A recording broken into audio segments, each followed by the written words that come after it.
Guys, to, panibagong vlog na naman. Tuturuan ko kayo paano gawin to. Oh my god, may brilyante! Tuturuan ko kayo, tignan nyo lang, tutorial. So, ang unang step guys, pumunta kayo sa CapCut. Yan, punta kayo sa edit, tapos, click nyo yung new project, tapos click nyo lang yan guys. Tapos click nyo yung gusto nyong video na i-edit, ayan, tapos add.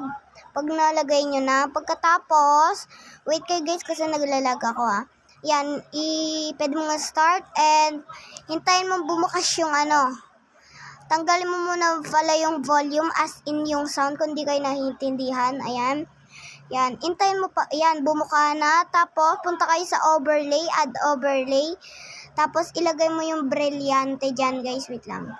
Ito, like itong tubig, ayan. Tapos, punta kayo sa silace, tapos, filter, ayan. Tapos, click nyo, tapos, lakihin nyo ng konti, guys. Kung gusto nyo maliit, kaya nyo naman yan, guys. Basta, sundan nyo lang yung step ko. Ayan, guys, ganyan.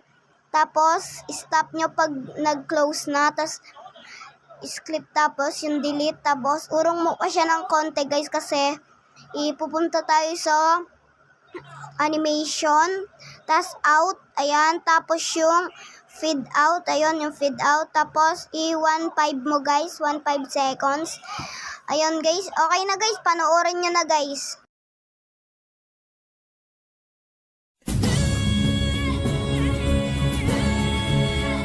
Ayun guys, salamat po, bye bye.